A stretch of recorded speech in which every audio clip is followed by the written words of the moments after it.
Si tú revisas a los historiadores que conocieron o escribieron muy cerca de la época de Hidalgo, te estoy hablando con diferencia de 10 años a lo sumo, todos hablan mal de él. Que todos los cadáveres tenían que cuadrarse ante él.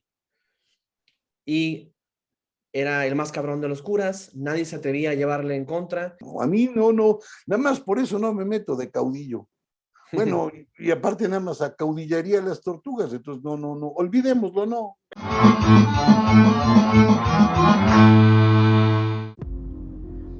En días pasados tuve la oportunidad de platicar con el escritor capitalino José Luis Trueba Lara. El motivo de esta llamada, su más reciente novela histórica, Hidalgo, la otra historia, en el que personajes de su época describen al famoso cura como algo más que un barbaján, abusivo, ególatra, intimidante, falto de palabra. Son algunos adjetivos que aparecen en esta obra, la cual seguro causará polémica entre los lectores. Quédate con nosotros en Caminos y Letras. Pues aquí me encuentro con el escritor José Luis Trueba Lara. Muchísimo gusto, José Luis, estar contigo en esta conversación. Un placer, un gran gusto estar con ustedes. Se me salta el ombligo de alegría de estar ahí, en el mitote, hasta allá con ustedes. Perfecto. ¿Cómo les fue con el temblor? ¿A usted no le tocó nada Pues serio? sí me tocó, vamos, la verdad es que es el susto, pero no pasa de ahí, pues, o sea, como acá en la Ciudad de México tiembla con cierta regularidad y septiembre, pues tenemos nuestro tradicional temblor, pues no hubo de otra, ya sabes, aquí en la calle tuvimos pasarela de gente de ropa interior y tuvimos otra pasarela de pijamas y tuvimos una serie de pasarelas muy divertidas. Claro, claro. Bueno, pues no hay más que afrontarlo de la manera que se pueda, ¿no? No tenemos de otra. No, ahí sí no. No, y ni echarle la culpa a nadie, la tierra no tiene palabra, man. Claro. Perfecto, José Luis. Pues entrando en materia, hablemos de tu nuevo libro, editado por Editorial Océano, es Hidalgo, la otra historia. Me llama la atención que, bueno, tú has hablado de muchos personajes de nuestro imaginario colectivo en años recientes, La Malinche, Moctezuma, y ahora llegas con un personaje que sin duda es considerado padre de la patria, o cuando menos un personaje esencial en nuestra historiografía nacional. ¿Por qué llegas ahora en el 2021 con Hidalgo y su otra historia? Pues mira, te voy a contar la verdad, ya quiero que claro, voy a contar la verdad.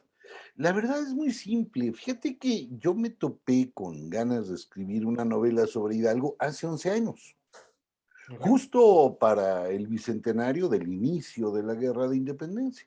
En ese momento se publicaron un demonial de libros hidalguistas, se publicaron documentos, vamos, estuvo muy bien la cosecha editorial. Y hasta donde me fue posible, yo adquirí todos los que me topaba y comencé a leerlos. Conforme los leía, yo dije, es que aquí hay una gran novela. La vida de Hidalgo merece una gran novela. Y bueno, nada más que cuando te pones eso en la cabeza, hay un solo problema a resolver. ¿Cómo la vas a contar? ¿Quién la va a contar?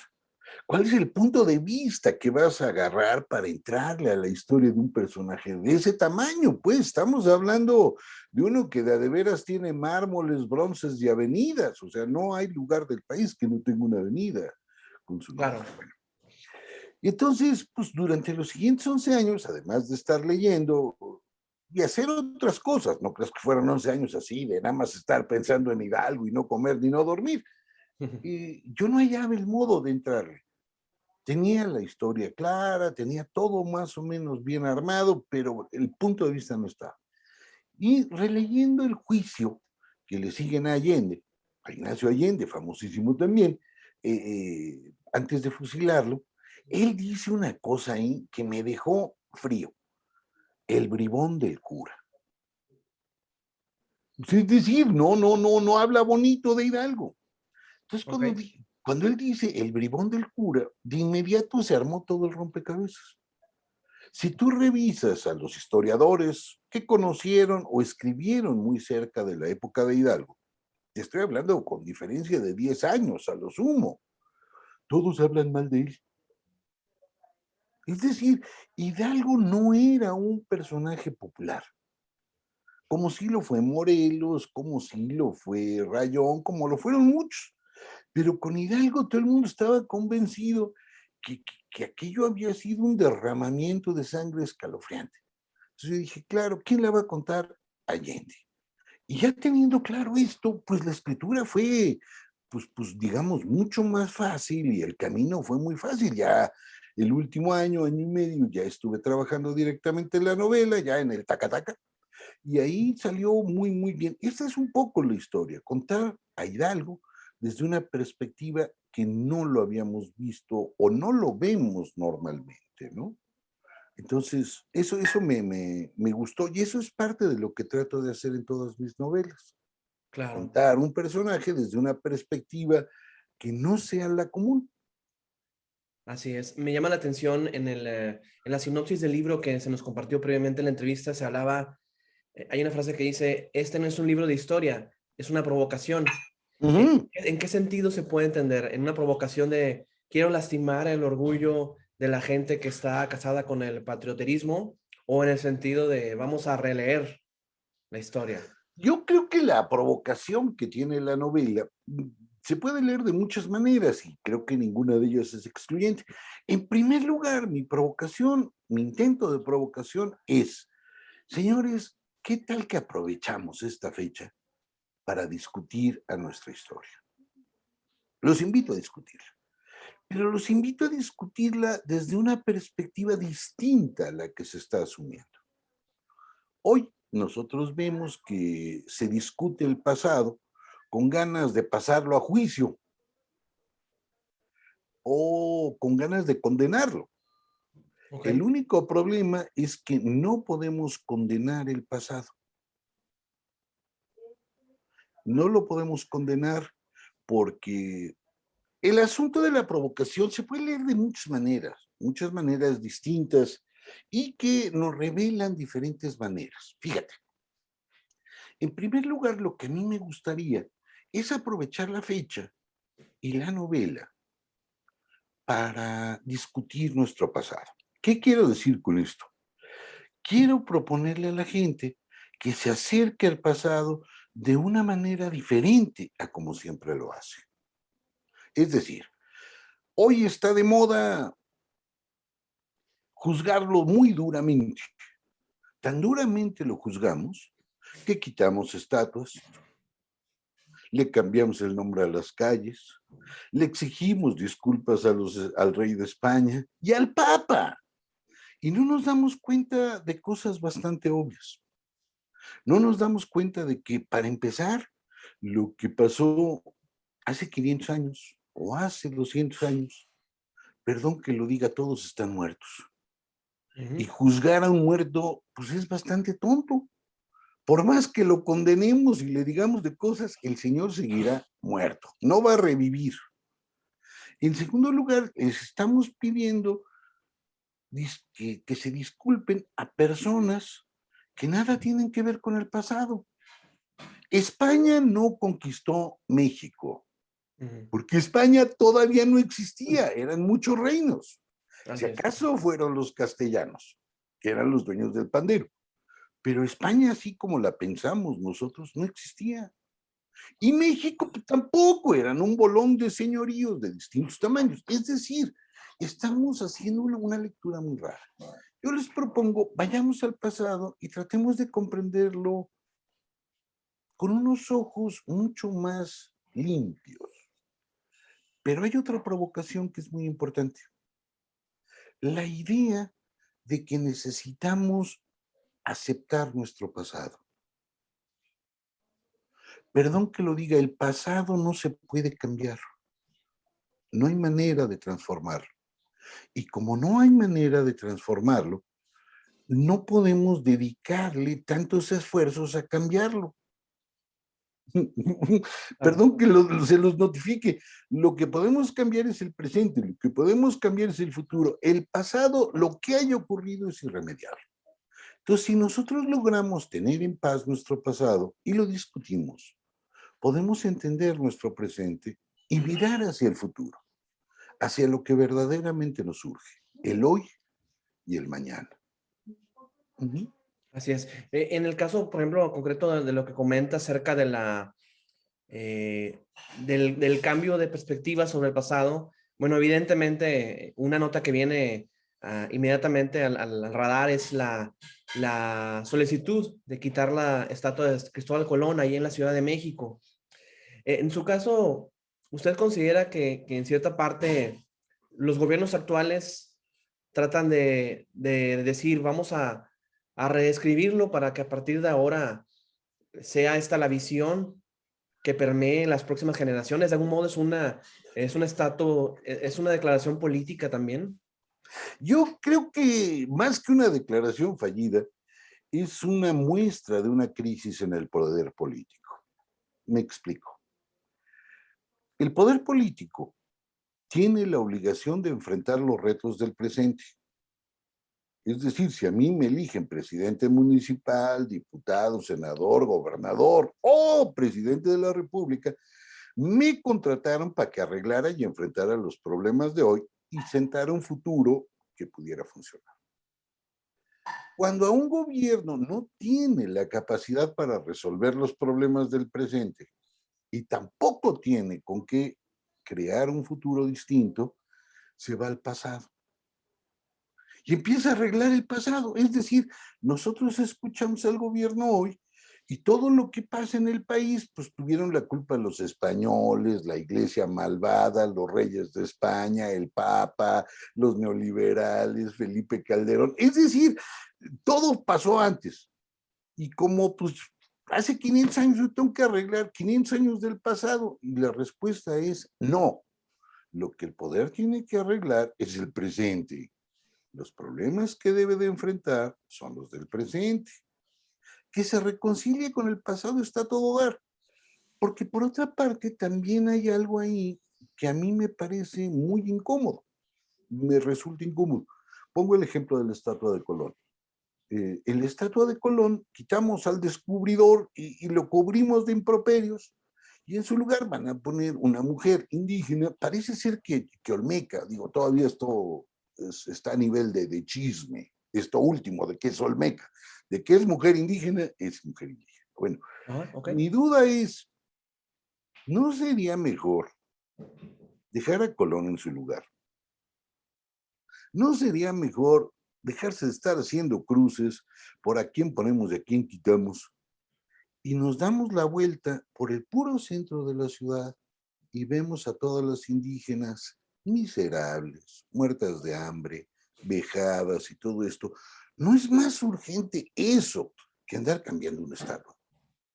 Digo, a mí me parece que el cambio de estatua no sirve de nada. Mientras haya una mujer indígena pidiendo limosna en la calle, el cambio de estatua no sirve de nada. Mientras las mujeres indígenas, no solo que llegan a la Ciudad de México, sino de todo el país, pasen las de Caín. Es decir, a fuerza de estatuazos no se cambia la realidad. Pero se tiene una declaración política, en eso estoy de acuerdo contigo, que parece muy buena. Es decir, yo estoy muy preocupado por las indígenas muertas. En realidad las vivas me parecen abominables. Me parecen despreciables y no me preocupo por ellos. Yo prefiero que un gobierno se preocupe por las vivas y los historiadores se preocupen por el pasado. ¿Qué tal que se dividen la chamba? Claro. Y cada quien a lo que sabe, a lo que le toca. O sea, no creo que dé para más el asunto. Sí, por ejemplo, ahora usó la frase que quería un poquito explorar, que se refería a que los historiadores les toca hacer esa labor de la reescritura o de la relectura. Usted, con el libro que está sacando en esta ocasión con Editorial Océano, ¿cómo hacer que la historia se convierta en una discusión, pero que no tenga intervención? Porque también hay dos bandos, ¿no? Que les interesa esta parte, ¿no? Por un lado puede ser la derecha, por un lado la izquierda en el poder, pero ¿cómo hacer que realmente haya una conversación entre ciudadanos de a pie, podamos decir, y que de ahí pueda ser realmente imparcial y pueda ser objetiva, ¿no? Eso yo lo tengo muy claro, eso sí lo tengo muy claro. Nosotros pensamos que el, el poder es quien tiene el pandero y lleva las discusiones, lo cual creo que es total y absolutamente falso. Yo creo que la sociedad tiene la obligación de discutir todo lo que pasa en ella. Eso sí lo tengo clarísimo. Bueno, ahora, pero para discutir, no creo que se valga la pataleta, ni de un lado ni del otro. Yo creo que tampoco se vale el silencio, ni de un lado ni del otro. Lo que necesitamos son discusiones de altura. ¿Cómo tenemos discusiones de altura? Pues informándonos. ¿Cómo nos informamos? Bueno, la novela, en este caso la mía, es una puerta de entrada a la historia hidalguista. Alguien me diría, oye, José Luis, pero tu visión es parcial. Pues sí, es la mía. Oye, es que no cuenta todo lo que pasó. No, nada más cuenta un cachito de lo que pasó basado en una serie de historiadores de la época de Hidalgo, en documentos de la época de Hidalgo, y no considera otras cosas. Pero si los discutimos, está padre. Ahora, esto me lleva a algo muy importante. La novela histórica, debe de cumplir dos funciones o tres que son cruciales para esto. La primera es acercarle un cierto conocimiento al lector. Eso es bastante obvio. El que lea la novela se va a enterar de algo de lo que pasó en la Guerra de Independencia. La segunda es que le puede hacer pasar al lector una tarde amena, una tarde sabrosa, una tarde digna de haber sido leída. Y por último, al final de la novela, como ocurre en todas mis novelas, eso no es un caso de Hidalgo, pasa en todas mis novelas históricas, el autor tiene la obligación de encuerarse. Si el autor no se encuera, no cuenta. ¿Qué quiero decir con encuerarse? Mira, cuando yo termino la novela, hay un capítulo que siempre se llama igual en todos mis libros, una nota para los curiosos. Ok. Y en esa nota para los curiosos, yo le digo a la gente, mira, todo esto que conté es cierto y está sustentado en tal y cual libros, tal y cual documentos, etc. Esto que está aquí es probable que haya sido cierto y es probable porque aún lo estamos discutiendo. Te pongo un ejemplo. En la novela yo le apuesto a Hidalgo que tiene hijos. Y ese es un asunto que está aún en discusión. Ok. Y no es una discusión ideológica ni política, es una discusión histórica, donde muchos han tratado de ir siguiendo todas las actas de nacimiento, de bautismo, todas las fechas de bautismo y todos los documentos parroquiales para poder armar esto. Algunos dicen, no hemos encontrado nada, otros dicen, sí, yo estoy seguro que este es, etc. Lo dudoso también lo digo. Y por último, también señalo lo que yo inventé. Ok. Te pongo un ejemplo muy simple. En la novela Allende sueña. Tú me dirás, oye, ¿y por qué sueña? Pues porque estoy convencido que los seres humanos sueñan. O sea, me parece que es una cualidad que todos tenemos. ¿Qué soñaba Allende en realidad? No tengo la más remota idea. Y el que diga que sepa qué soñaba Allende es un mentiroso. No hay ningún dato. Entonces yo me los inventé en los sueños. Pero no creas que es inventar a tontas y a locas. Por ejemplo, los sueños de Allende yo los tomé de los juicios inquisitoriales cuando los presos comentaban que soñaban. Ok. Es decir, son sueños de aquella época. ¿Los tuvo Allende? No. ¿Se los adjudiqué a Allende? Sí. Es decir, es una novela muy investigada y al final dice lo que yo inventé y las licencias que me tomé. Porque, ojo, a diferencia de un libro de historia, donde la historia subordina a la literatura, en una novela la literatura subordina a la historia. Así es. Es decir, primero es una obra literaria y luego es una obra histórica. Eso sí es crucial. Si la leen al revés, híjole, pues está medio raro. Sí, de algún modo, esa frase que comentábamos de que el libro intenta ser más una provocación, aunque dicho de manera así ligera, creo que a la vez ayuda a crear honestidad, porque la gente puede empezar a tomarlo literalmente, y como usted dice, sin la noción de que para empezar está reunido por una sola mente, ¿verdad? Y tiene esta visión particular de las cosas, ¿no? Claro. Me gusta mucho en la parte inicial se dibuja un ambiente, yo diría, dantesco, postapocalíptico, ¿no? Cuando ve Hidalgo el cuerpo del comandante Riaño. Ajá. En este caso, ¿cuál considera que son, de todos los defectos que se mencionan hasta donde alcancé a leer de la figura de Hidalgo, donde sus propios compañeros lo consideran cobarde, falto de un moroso, ¿verdad? Porque al No señor le paga. debe. ¿Cuál considera que es el defecto que para la psique colectiva debe de imperar más? O sea, ¿cuál Híjole, es el factor que usted dice? La parte que más se está menospreciando de la figura del cura Hidalgo y que sí importa para fines de nuestra historia, ¿cuál sería? híjole, yo creo que Hidalgo tiene, no sé si una gran virtud o un defecto abominable. A eso ya te lo dejo a tu gusto, pero déjame planteártelo y tú me dices. Hidalgo es el primer caudillo de nuestra historia. Y nuestra historia va a tener muchos, muchos, muchos más. O sea, no. Ojalá y hubiéramos terminado con él. Hay muchísimos caudillos en la historia. Los caudillos de nuestra historia y de la historia de América Latina son seres que logran tener una gran conexión con la gente, con el pueblo. Hidalgo la tiene, sin duda alguna. Convencer a 200,000 para que lo sigan a una guerra, perdón, no está tan fácil.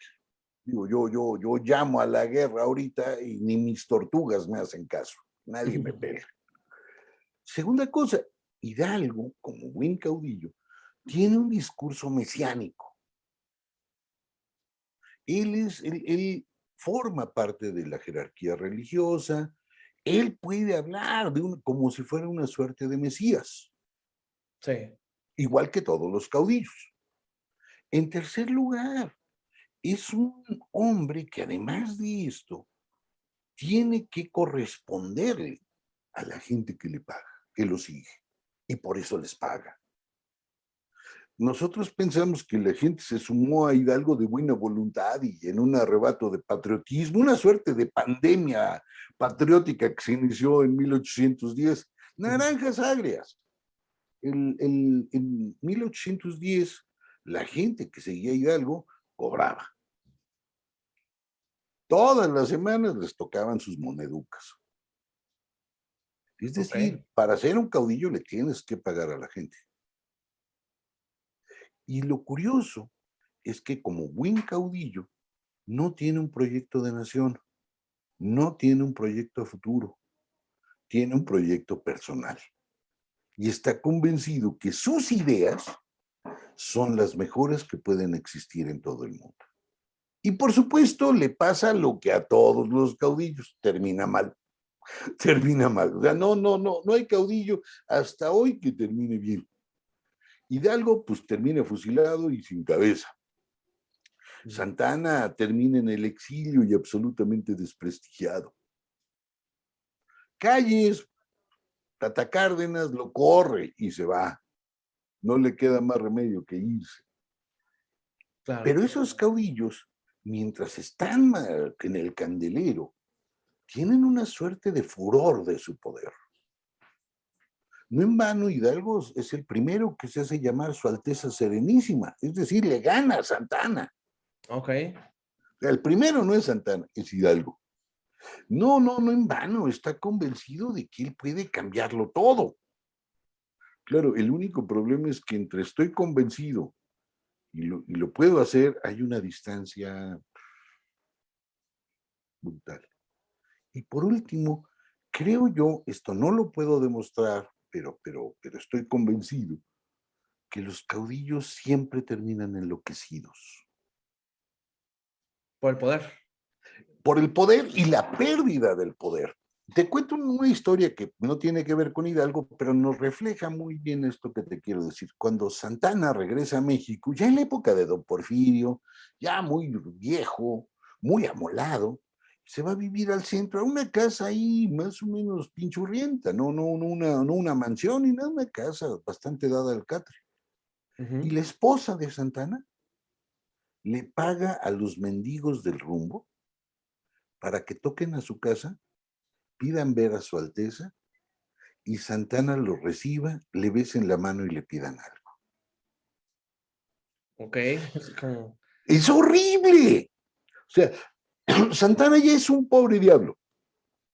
Santana es alguien que está casi enloquecido. Y para que el hombre no entristezca más, le pagan a los mendigos para que finjan que son su corte. Y él lo acepta. Ese final de Santana, que es escalofriante, es el final de los caudillos que sobreviven. Todos quedan condenados, no a la pobreza, pero sí a esa locura donde ya nunca serán lo que fueron. Y eso es tristísimo. A mí nada más por eso no me meto de caudillo. Bueno, y aparte nada más acaudillaría a las tortugas, entonces no, olvidémoslo, no, mejor dejémoslo de esto de ser caudillo. Sí, sí, sí. Fíjese que cuando empecé a leer también el libro, vi algunas frases que me llamaron la atención por lo siguiente. Voy a parafrasear algunas de ellas. Sí, por favor. Hablaba Ignacio Allende de que todos los cadáveres tenían que cuadrarse ante él. Y era el más cabrón de los curas, nadie se atrevía a llevarle en contra. Incluso se habla curiosamente de que Miguel Hidalgo aludía al pueblo bueno. Y estas tres frases en particular, por supuesto que me llevan a remitir el hecho de que se parecen a ciertas frases usadas el día de hoy, en 2021, por opositores al actual presidente de la República, lo cual me deja pensar si este, vamos a llamarle tufillo, de la caracterización de un personaje como Hidalgo, también es un intento para que la gente observe lo que pasa hoy en día. Pues yo creo que sí, pero no. Perdón que conteste de una manera tan tonta. Sí, pero no. El Hidalgo que yo construí está pensado en un Hidalgo. Perdón que diga algo tan bobalicón. Pero como mi perspectiva de Hidalgo es la de un caudillo, se parece a cualquier otro caudillo, ¿eh?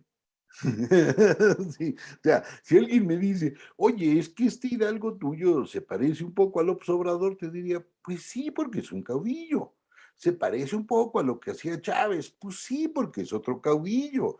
Se parece un poco a lo que hacía Evo, pues sí, es otro caudillo. Se parece a Trump, sí, por supuesto, es otro caudillo. Los caudillos son estos seres mesiánicos, carismáticos, y esas cosas pues las comparten independientemente del tiempo. Claro, cada uno va a tener sus peculiaridades por el tiempo. O sea, ninguno de los caudillos actuales que mencioné, por supuesto, llama al pueblo en armas. Todos llegaron por vía de las urnas o por un golpe de Estado. Ninguno de ellos, a pesar de que no les molesta la confrontación social, la llevaría al extremo de una matanza. Hidalgo sí. Hidalgo sí. Y con la Ok. mano en la cintura. Es decir, el hecho de que discutamos a los caudillos del pasado nos da una perspectiva para mirar a los del presente y hacernos una pregunta dura y de mala fe. ¿Qué tanto hemos cambiado? Ok. ¿Qué tanto hemos cambiado en términos políticos? Esa pregunta sí cabe. Pero decir que Hidalgo es cualquiera de estos caudillos, pues no, sin duda alguna no lo es. Pero este caudillo viejo nos permite ver a los caudillos nuevos, sí, por supuesto, y nos permite valorarlos con una finura mucho más grande que la que nos ofrece su personalidad carismática. Trump, López Obrador, Chávez, Evo, siempre tuvieron seguidores hasta las últimas consecuencias. Así es. La provocación es, a ver, señores seguidores y señores críticos, ¿por qué no lo vemos esto con una perspectiva más amplia? Y nos hacemos la pregunta crucial. ¿Hemos cambiado? ¿Hemos cambiado lo suficiente? ¿Hemos creado el país que creemos merecernos? Me da igual si es Estados Unidos de Trump, Bolivia de Evo, Venezuela de Chávez o México de López Obrador, me da exactamente lo mismo.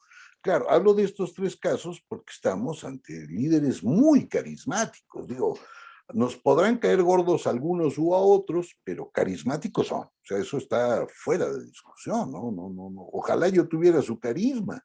Me lanzaba como rockstar.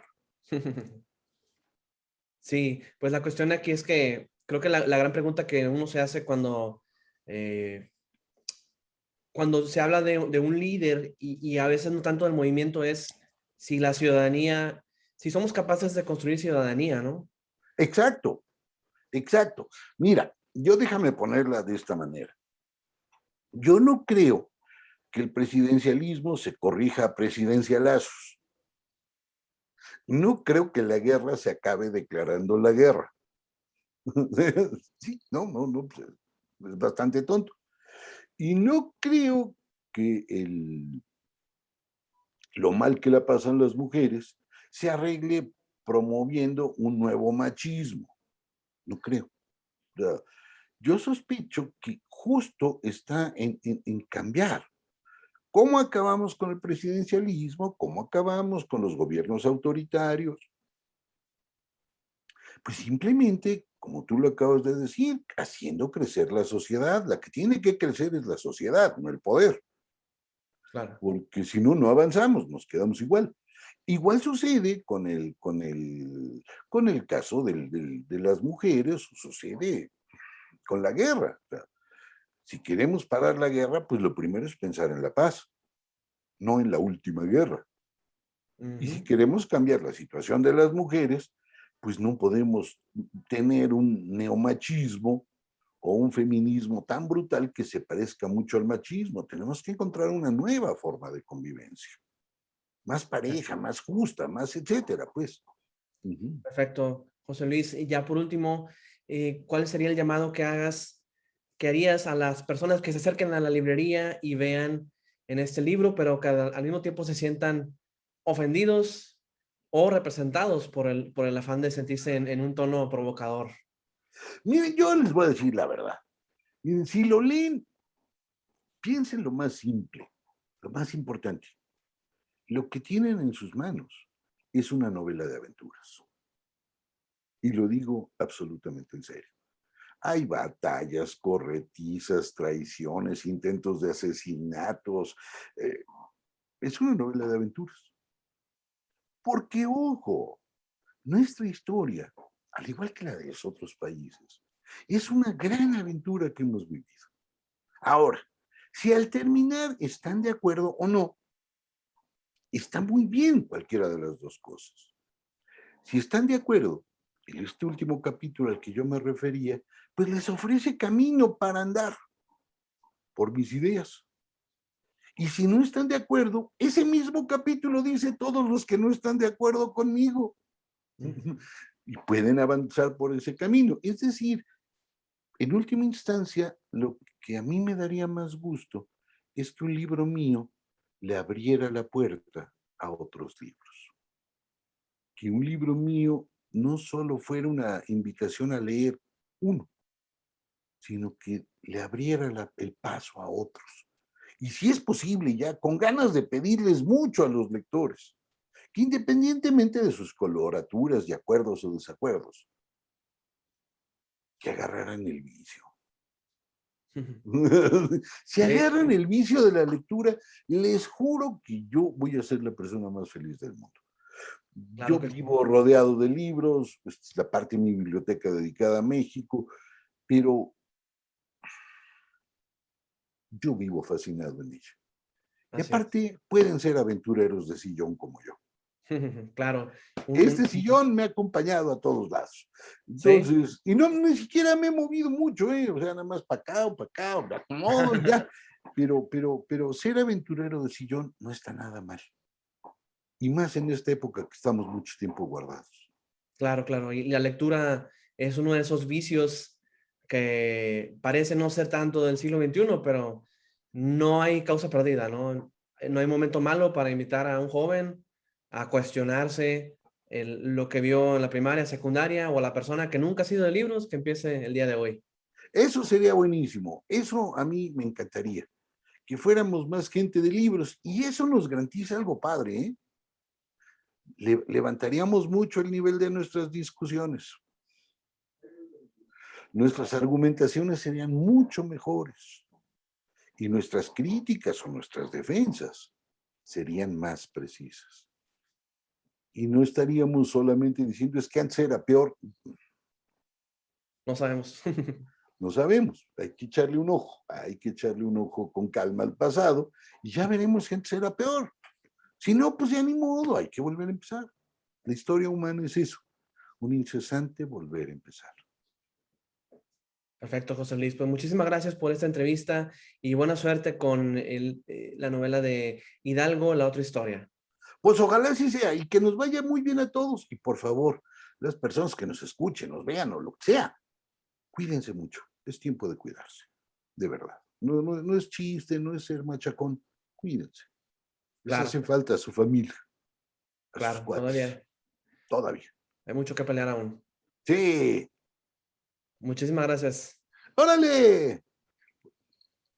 Buena suerte. Bye, bye.